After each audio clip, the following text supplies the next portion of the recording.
হয় নমস্কাৰ সকলোকে।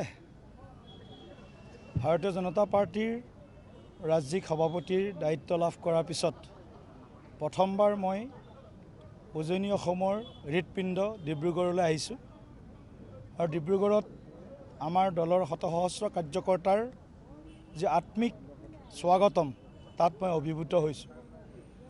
আজি আমাৰ দলৰ ফালৰ পৰা আমাৰ দেশৰ সংবিধানৰ গৌৰৱ অভিযান বা গৌৰৱ দিৱস হিচাপে জিলা সমিতিৰ উদ্যোগত এক সুন্দৰ কাৰ্যসূচী আয়োজন হৈছে। আমাৰ দেশৰ যি সংবিধান, আমাৰ দেশৰ যি সাংবিধানিক যি আমাৰ মৰ্যাদা বা দিশসমূহ আছে, এই গোটেইখিনি কথাই আমাক সদায় গৌৰৱান্বিত কৰে।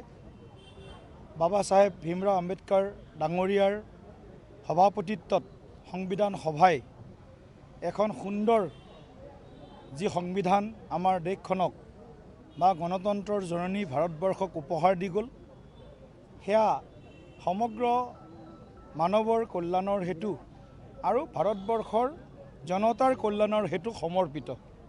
গতিকে আজি আমি কিছুমান ৰাজনৈতিক দলৰ যিটো নেৰেটিভ সংবিধান ৰক্ষা কৰিবৰ কাৰণে তেওঁলোকৰ যিটো কিছুমান দলৰ নেতৃত্বৰ আহ্বান, আৰু সেই কিছুমান দলৰ ভিতৰত কংগ্ৰেছ দল অন্যতম।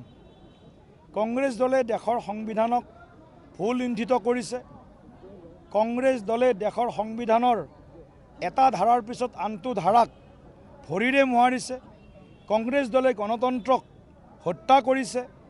কংগ্ৰেছ দলে 1975 চনৰ 25 জুনৰ নিশা ভাৰতবৰ্ষত গণতন্ত্ৰক হত্যা কৰি জৰুৰীকালীন অৱস্থাৰ ঘোষণা কৰিছে।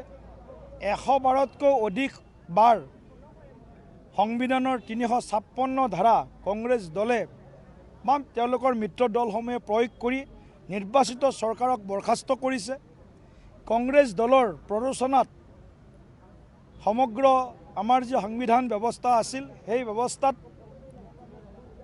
370 ধাৰা টেম্পৰাৰীলি তাত সংপৃক্ত কৰা হৈছিল, তাত যোগদান দিয়া হৈছিল। সেই ধাৰাক যাতে দেশত অস্থিৰতা চলি থাকে, যাতে দেশৰ অখণ্ডতা সাৰ্বভৌমত্বৰ প্ৰতি সদায় প্ৰশ্নবোধক চিন আহে, এই ধৰণৰ যিবিলাক কুকাৰ্য কংগ্ৰেছৰ দিনত হৈছিল আৰু কংগ্ৰেছৰ নেতৃত্বই ৰাহুল গান্ধী সহিতে কংগ্ৰেছৰ নেতৃত্বই সংবিধান বচোৱাৰ যি এটা ভুৱা নেৰেটিভ, ফেক নেৰেটিভ বা ভাৰতবৰ্ষৰ ৰাইজক বিভ্ৰান্ত কৰিব পৰা যি ধৰণৰ তেওঁলোকৰ প্ৰচাৰ প্ৰসাৰ, তাৰ বিৰুদ্ধে সমগ্ৰ ভাৰতবৰ্ষৰ জনগণক আমি জাগৰণ কৰাৰ উদ্দেশ্যেৰে দেশৰ সংবিধানখনত শিৰত লৈ 140 কোটি ভাৰতীয়ৰ সামগ্ৰিক উত্তৰণৰ কাৰণে আমি এই কাৰ্যসূচী হাতত লৈছিলোঁ আৰু ডিব্ৰুগড় জিলাই সুন্দৰভাৱে আজি এই কাৰ্যসূচী ৰূপায়ণ কৰিলে।